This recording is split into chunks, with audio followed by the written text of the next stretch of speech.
Pero ¿qué está pasando con los aeropuertos del mundo? ¿Cómo están sufriendo o viviendo las terminales directamente, incluso las de nuestra región, este escenario de paralización? Vamos a pedirle una radiografía de la situación en América Latina directamente a Rafael Echevarne. Él es el director general de lo que es el Consejo Internacional de Aeropuertos para América Latina y el Caribe. Él nos acompaña desde Panamá y simplemente para que tengan ustedes una idea de la importancia de esta organización, que agrupa operadores aeroportuarios a nivel mundial. En el caso de ASILAC se representa más de 270 aeropuertos en 34 países y territorios. Rafael, ¿cómo estás? Una primera descripción del golpe que ha representado esto para las terminales aéreas en nuestra región. Bienvenido. Buenos días, muchas gracias, Gabriela. Pues efectivamente, esos pasajeros que no se suben a los aviones, pues obviamente tampoco van a los aeropuertos. Y efectivamente el golpe ha sido tremendo. Este primer trimestre del año hemos perdido unos 40 millones de pasajeros en los aeropuertos de la región, de América Latina y el Caribe, y los ingresos han bajado alrededor de los 700 millones. En estos momentos el tráfico en los aeropuertos de la región es prácticamente cero. En estos momentos tenemos una caída en la última semana de marzo, teníamos una caída de un 91%, y si quitamos Brasil, México y Chile, que son los únicos países donde hay algo de actividad en vuelos domésticos, y en el caso de México algo de actividad internacional, pues la caída es del 97%. Sin embargo, es importante apuntar que aún así los aeropuertos siguen abiertos, porque como sabes tú muy bien, Gabriela, pues todavía tenemos vuelos de carga que operan, gracias a los vuelos de carga que todavía podemos tener algo de actividad económica y poder importar y exportar. Tenemos también vuelos de repatriación, como se sabe, y obviamente vuelos humanitarios, o sea que los aeropuertos siguen abiertos.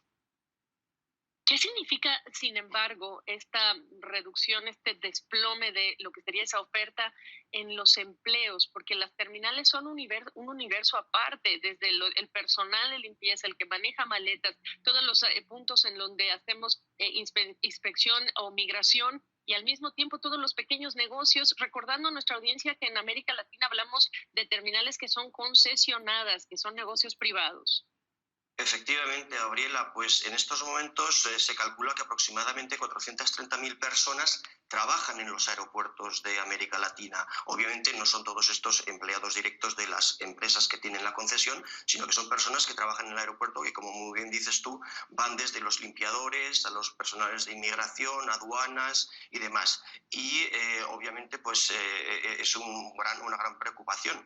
Como dices tú muy bien también, en esta parte del mundo, en América Latina y Caribe, tenemos un gran número de aeropuertos que están concesionados. Quiere decir que son empresas privadas las que están gestionando estos aeropuertos. Para que te hagas una idea, de los 270 aeropuertos que tenemos como socios de la organización, unos 170 aeropuertos o más están operados por empresas privadas. Y obviamente pues hay nerviosismo al respecto por parte de estas empresas, pero sobre todo, más importante, la dependencia que hay en la región al transporte aéreo, porque en muchos países el sector del turismo, por ejemplo, es importantísimo, como sabes tú muy bien, y muchas veces la única manera es a través de los viajes aéreos.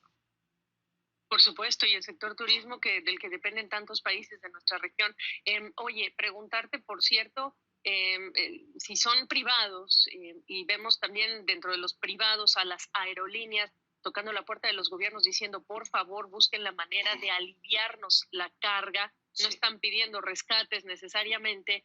¿Cómo están ustedes? ¿Qué están pidiendo esos concesionarios? ¿Qué necesitan que las autoridades de la región sean sensibles cuando tú sabes además que muchos gobiernos de la región están apretadísimos de recursos para apoyar a sus ciudadanos siquiera? Pues efectivamente, Gabriela, somos muy conscientes de la presión que están sufriendo los países de la región, pero como dices tú muy bien, pues estos son concesiones otorgadas por los gobiernos de la región, y lo que nosotros pedimos como aeropuertos es sobre todo flexibilidad. Flexibilidad de varias maneras. Por un lado, como sabes, estas concesiones privadas tienen que pagar a los gobiernos unos cánones de concesión que en parte pueden ser variables en función del número de pasajeros, pero muchas veces estos cánones son fijos, tienen un componente fijo que hay que pagarlo. ¿Qué pedimos nosotros a los gobiernos? Pues flexibilidad en cuanto a relajar las condiciones de los pagos. Obviamente podrían ser unas exenciones, pero también pedimos, obviamente, el retraso en esos pagos e incluso, si es posible, el alargar el periodo de las concesiones. O sea, flexibilidad para estar abiertos a discutir la situación con los concesionarios y permitir, pues eso, que hay maneras para poder paliar la situación. Por otro lado, también lo que pedimos son revisar las obligaciones contractuales, que no solamente son de tipo financiero, como decía hace un momento, sino que también son importantes en cuanto a requerimientos de desarrollar infraestructuras, o sea, construir más terminal o más pistas. Lo que pedimos aquí a los gobiernos es considerar la situación.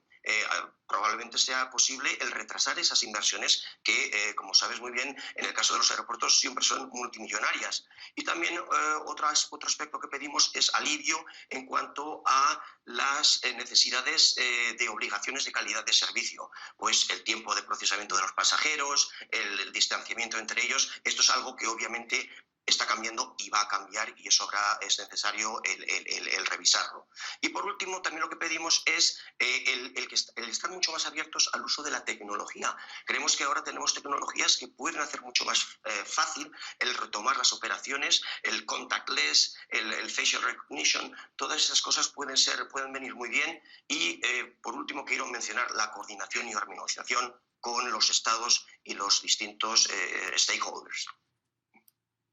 En el minuto que me queda para darte, Rafael, los atentados del 9/11 en Estados Unidos cambiaron nuestra forma de viajar y de pasar por los aeropuertos. ¿En dónde va? Si afuera de los terminales estamos ya discutiendo cómo va a ser esta reapertura escalonada, ¿quién está a cargo de esa conversación internacional a la que se tienen que sumar las terminales de la región?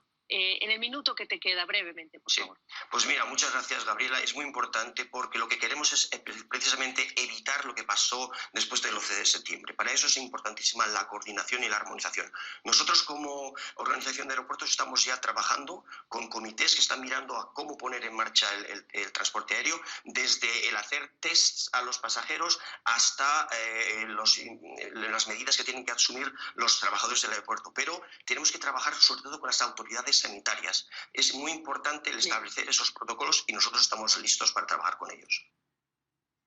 Pues tremendo desafío el que nos va a tocar y lo que significa viajar en el futuro. Rafael Echevarne, el director general de ASILAC, te agradezco mucho esta perspectiva y hasta cualquier momento entonces. Muchas gracias, Gabriela. Por la pandemia y las restricciones.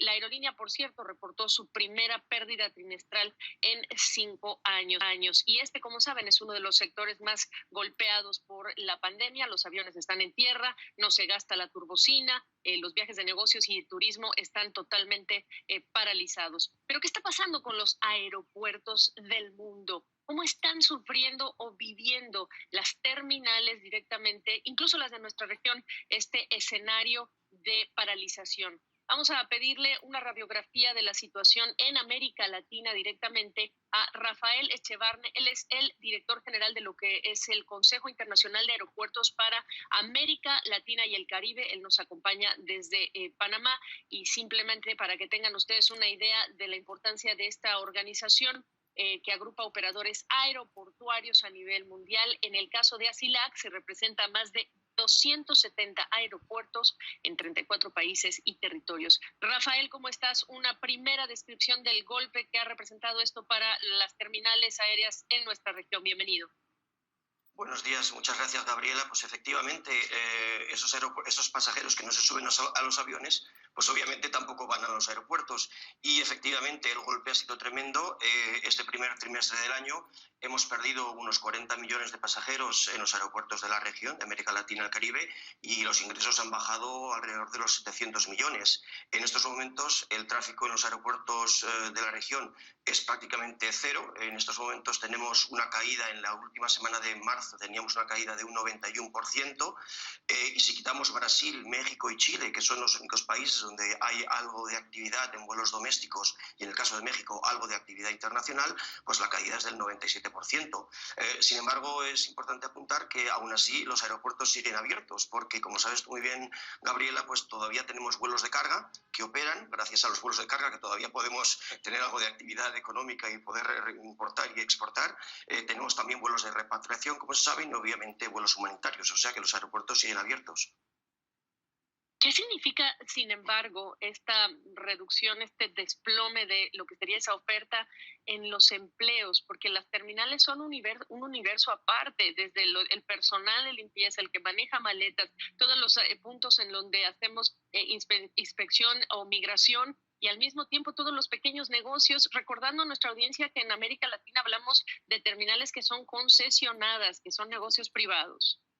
Efectivamente, Gabriela, pues en estos momentos se calcula que aproximadamente 430.000 personas trabajan en los aeropuertos de América Latina. Obviamente no son todos estos empleados directos de las empresas que tienen la concesión, sino que son personas que trabajan en el aeropuerto que, como muy bien dices tú, van desde los limpiadores a los personales de inmigración, aduanas y demás. Y obviamente pues es una gran preocupación. Como dices tú muy bien también, en esta parte del mundo, en América Latina y Caribe, tenemos un gran número de aeropuertos que están concesionados. Quiere decir que son empresas privadas las que están gestionando estos aeropuertos. Para que te hagas una idea, de los 270 aeropuertos que tenemos como socios de la organización, unos 170 aeropuertos o más están operados por empresas privadas. Y obviamente pues hay nerviosismo al respecto por parte de estas empresas, pero sobre todo, más importante, la dependencia que hay en la región al transporte aéreo, porque muchos países el sector del turismo, por ejemplo, es importantísimo, como sabes tú muy bien, y muchas veces la única manera es a través de los viajes aéreos. Por supuesto, y el sector turismo del que dependen tantos países de nuestra región. Oye, preguntarte, por cierto, si son privados, y vemos también dentro de los privados a las aerolíneas tocando la puerta de los gobiernos diciendo, por favor, busquen la manera de aliviarnos la carga, no están pidiendo rescates necesariamente. ¿Cómo están ustedes? ¿Qué están pidiendo esos concesionarios? ¿Qué necesitan que las autoridades de la región sean sensibles cuando tú sabes además que muchos gobiernos de la región están apretadísimos de recursos para apoyar a sus ciudadanos siquiera? Pues efectivamente, Gabriela, somos muy conscientes de la presión que están sufriendo los países de la región, pero como dices tú muy bien, pues estos son concesiones otorgadas por los gobiernos de la región y lo que nosotros pedimos como aeropuertos es sobre todo flexibilidad. Flexibilidad de varias maneras. Por un lado, como sabes, estas concesiones privadas tienen que pagar a los gobiernos unos cánones de concesión que en parte pueden ser variables en función del número de pasajeros, pero muchas veces estos cánones son fijos, tienen un componente fijo que hay que pagarlo. ¿Qué pedimos nosotros a los gobiernos? Pues flexibilidad en cuanto a relajar las condiciones de los pagos. Obviamente podrían ser unas exenciones, pero también pedimos obviamente el retraso en esos pagos e incluso, si es posible, el alargar el periodo de las concesiones. O sea, flexibilidad para estar abiertos a discutir la situación con los concesionarios y permitir pues eso, que hay maneras para poder paliar la situación. Por otro lado, también lo que pedimos son revisar las obligaciones contractuales, que no solamente son de tipo financiero, como decía hace un momento, sino que también son importantes en cuanto a requerimientos de desarrollar infraestructuras, o sea, construir más terminal o más pistas. Lo que pedimos aquí a los gobiernos es considerar la situación. Probablemente sea posible el retrasar esas inversiones que, como sabes muy bien, en el caso de los aeropuertos siempre son multimillonarias. Y también otro aspecto que pedimos es alivio en cuanto a las necesidades de obligaciones de calidad de servicio. Pues el tiempo de procesamiento de los pasajeros, el distanciamiento entre ellos, esto es algo que obviamente está cambiando y va a cambiar y eso es necesario el revisarlo. Y por último, también lo que pedimos es el estar mucho más abiertos al uso de la tecnología. Creemos que ahora tenemos tecnologías que pueden hacer mucho más fácil el retomar las operaciones, el contactless, el facial recognition, todas esas cosas pueden venir muy bien. Y por último, quiero mencionar la coordinación y armonización con los estados y los distintos stakeholders.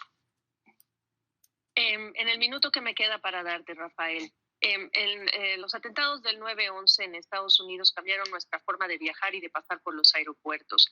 ¿En dónde va? Si afuera de los terminales estamos ya discutiendo cómo va a ser esta reapertura escalonada, ¿quién está a cargo de esa conversación internacional a la que se tienen que sumar Sí. las terminales de la región? En el minuto que te queda, brevemente, por Sí, favor. pues mira, muchas gracias, Gabriela. Es muy importante porque lo que queremos es precisamente evitar lo que pasó después del 11 de septiembre. Para eso es importantísima la coordinación y la armonización. Nosotros como organización de aeropuertos estamos ya trabajando con comités que están mirando a cómo poner en marcha el transporte aéreo, desde el hacer tests a los pasajeros hasta las medidas que tienen que asumir los trabajadores del aeropuerto. Pero tenemos que trabajar sobre todo con las autoridades sanitarias. Es muy importante el Bien. establecer esos protocolos y nosotros estamos listos para trabajar con ellos. Pues tremendo desafío el que nos va a tocar y lo que significa viajar en el futuro. Rafael Echevarne, el director general de ASILAC, te agradezco mucho esta perspectiva y hasta cualquier momento entonces.